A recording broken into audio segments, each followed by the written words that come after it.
का बहिष्कार करके हम सब गठबंधन के साथ हैं और इस बार इनको प्रधानमंत्री कुर्सी से उतार के राहुल गांधी को प्रधानमंत्री बनाना है। ये तीन युवाओं ने इस टाइम हल्ला मचा दिया है। अखिलेश यादव, राहुल गांधी, चंद्रशेखर आजाद। ईवीएम पे हमें 1% भी भरोसा नहीं है। अगर ईवीएम से चुनाव हुआ फिर से मोदी आएगा, क्योंकि मोदी ने पहली कह दिया 370 तय है। नमस्कार दर्शकों, द ब्लैक माइक देख रहे हैं आप। अभी हम मौजूद है आगरा की टेढ़ी बगिया पर, जहां राहुल गांधी भारत जोड़ो न्याय यात्रा जो है यहाँ से शुरू होगी। राहुल गांधी डॉक्टर अंबेडकर जी की प्रतिमा पर माल्यार्पण करने के बाद अपनी जो न्याय यात्रा की शुरुआत कर देंगे आगरा में। वहीं हमें एक शख्स मिले जो कि साइकिल पे लिखवा रखा है उन्होंने, जनता की आवाज, ईवीएम हटाओ, देश बचाओ। जी, क्या नाम है आपका? मेरा नाम अरविंद सिंह जाटव। तो आप जो ईवीएम का विरोध क्यों कर रहे हो? विरोध इसलिए कर रहे हैं कि हमें पता ही नहीं चलता है किसमें वोट डाले या किसमें नहीं।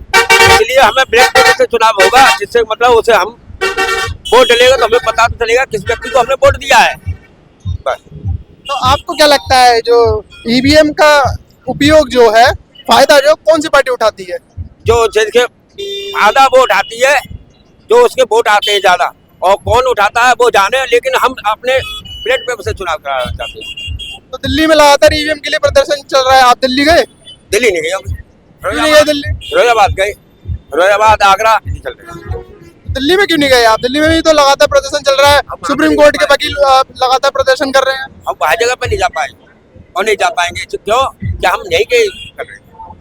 आपने 3 फोटो लगा रखे हैं, कांग्रेस, अखिलेश जी की पार्टी सपा और बसपा का। तो बसपा के कार्यकर्ता तो यहाँ दिख नहीं रहे। इसमें एक यही है कि मैं अभी से नहीं कर रहा, मैं 10 जनवरी से कर रहा हूँ। इसको गठबंधन से ही चुनाव लड़े, जिससे वोट एक व्यक्ति खड़ा होगा, 3 में से एक व्यक्ति खड़ा होगा तो सबके उनको वोट मिलेंगे। अगर अलग अलग खड़े हुए तो वोट बट जाएंगे, फिर और अन्य पार्टी जीत जाएगी जो चाहती है। मायावती ने तो साफ मना कर दिया है। अब वो क्या कह दिया, वो हमारा प्रयास है, हम कर रहे हैं। अगर वो करेंगे तो ठीक है, ना तो नहीं की बात। तो दलित वोट कहाँ जाएगा? मायावती पे जाएगा या फिर जो राहुल गांधी और अखिलेश यादव जी साथ हुए हैं उनके साथ जाएगा? अब जब जाएगा तब समय आने पर बात होगी। अभी कुछ नहीं, दलित किन पास जाएगा? तो आ चुका है ना, चुनाव नजदीक है। अभी नहीं आया, अभी 10 तारीख के बाद आएगा। अभी वक्त है, 10 तारीख के बाद आएगा, चुनाव होगा, आचार संहिता लगेगी, उसके बाद मालूम पड़ेगी क्या होगा।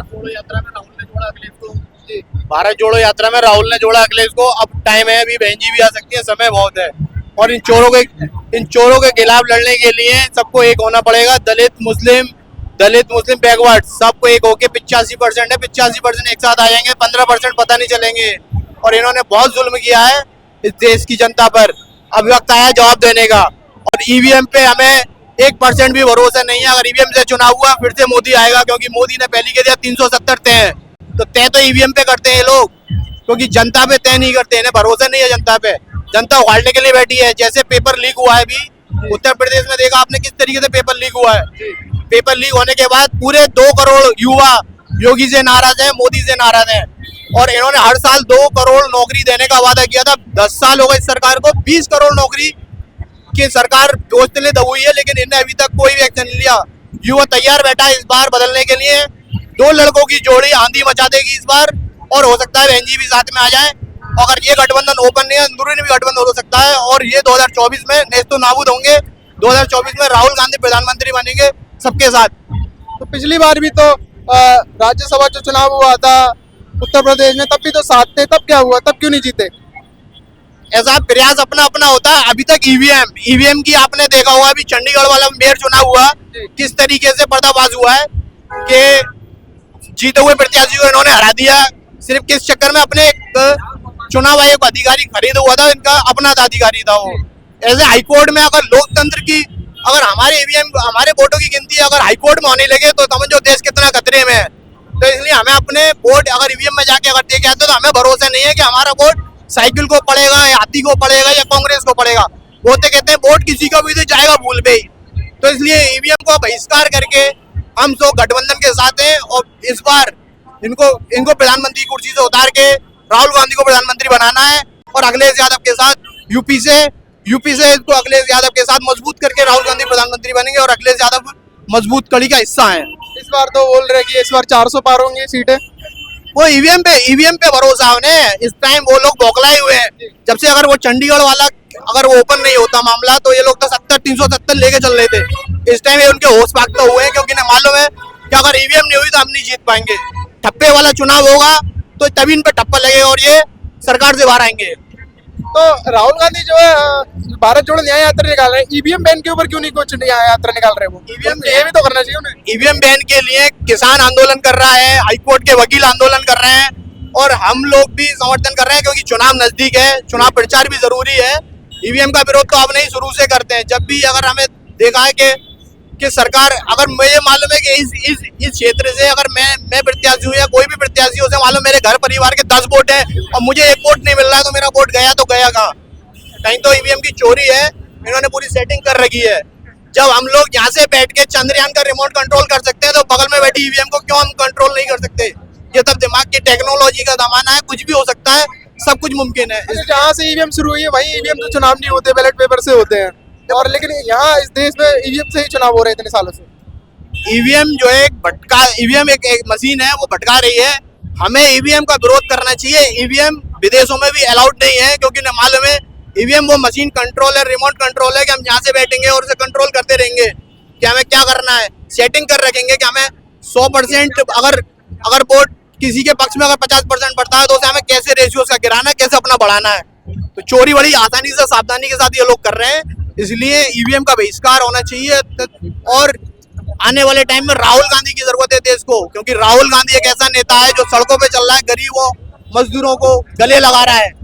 पेपर लीक पे अभी तक सरकार कुछ नहीं बोली, अब ये पेपर लीक हो गया, सरकार बोलती है पेपर रद्द कर दो। रद्द करने से होगा क्या? अब ये तो 10 साल की गई ना, युवा तो बेरोजगार घूमेगा ना। तो योगी जी तो कह रहे हैं कि 6 महीने के अंदर अंदर दोबारा प्रक्रिया होगी और इस एग्जाम को दोबारा कराया जाएगा। 6 महीने से हम भी अगर दिमाग लगाते हैं, 2024 का चुनाव सर पे रखा हुआ है, 2 महीने बाद चुनाव है, आचार संहिता लग रही है, कैसे 6 महीने में चुनाव हो जाएगा? ये तो तब झूठा है। 2024 जाएगी, 25 में आके सोचेंगे कि परीक्षा कराएं या नहीं कराएं। और मुझे लग रहा है परीक्षा नहीं होगी, ये तो सरकार की रणनीति, क्योंकि सरकार के पास हमें रोजगार देने के लिए, युवा को रोजगार देने के लिए पैसा ही नहीं है। वो चाहते ही नहीं है कि युवा को रोजगार, क्योंकि अमित शाह ने खुद ये कहा था अंदर खड़े होके कि अगर युवा के पास रोजगार नहीं है तो पकौड़े तले और बेचे, ये भी एक रोजगार है। जब इनकी सोच ऐसी है तो अमित शाह क्यों नहीं अपने बेटे से पकौड़े तलवाता? अमित शाह का बेटा बीसीआई का अध्यक्ष है, वो बेड भी नहीं चला पाएगा। अगर वो चलवाएंगे उससे बेड, अगर मैं भी उसे बॉल फेंकूंगा तो वो भी रन आउट होगा, सीधा क्लीन बोल्ड होगा। लेकिन उसने कह दिया देश के युवा से पकौड़े तलो, तो ये क्या है? तो आप ईवीएम पर बोल रहे हैं, लेकिन चुनाव आयोग ने तो ईवीएम को क्लीन चिट दे दिया कि मतलब ईवीएम में कोई गड़बड़ी नहीं हो सकती। चुनाव आयोग पूरी तरह बिका हुआ है, चुनाव आयोग पूरी तरह कैप्चर है, वो दबाव में है, वो बोलना नहीं चाह रहा। चुनाव आयोग को भी हम लोगों का भी अधिकार है कि चुनाव आयोग को आजाद कराएं, वो भी दबा हुआ है। क्योंकि ये लोग, इनका सिर्फ एक ही हथकंडा है, जो इनके विरोध में बोलेगा सीबीआई और ईडी का इस्तेमाल करो, उसको दबा दो। जयंत चौधरी के इन्होंने पलटे में ले लिया, और भी ऐसे बड़े बड़े नेता, नीतीश कुमार, पलटू राम, उन्हें भी सीबीआई की धमकी देके उन्हें भी पलटी मारवा दी। तो इनके पास सीबीआई ईडी एक ऐसी मशीनरी है कि उसे वॉशिंग मशीन में डालते हैं और उसे साफ करके बाहर निकाल के, मोदी एक वॉशिंग पाउडर है, समझ रहे? वॉशिंग मशीन पाउडर है जो मशीन में डालते हैं और क्लीन करके बाहर निकाल लेते हैं। तो आपका कहना ये है कि जितने भी आरोप लगते हैं लोगों पे, आपको बीजेपी में शामिल हो जाते हैं तो उनको क्लीन चिट मिल जाती है। बिल्कुल क्लीन चिट मिल जाती है। आप देख लो, एग्जाम्पल है, आप जैसे एग्जाम्पल है ना, ये देख लो नीतीश कुमार, और भी हमारे नेता है, महाराष्ट्र के नेता भी राज्यसभा भेजा उनको। ये ऐसे बड़े बड़े नेता हैं जिनको ये लोग लेते हैं और लेने के बाद उसे एक ही रात में एक वॉशिंग मशीन में डालते हैं और सुबह क्लीन करके दिखा देते हैं, क्लीन हो गया, ये हमारा नेता हो गया, क्लीन हो गया। अच्छा, जयंत चौधरी जो है अब थोड़े भटके हुए हैं, ऐसा लग रहा है कि वो वापस आने के चांस है उनके, क्या लगता है?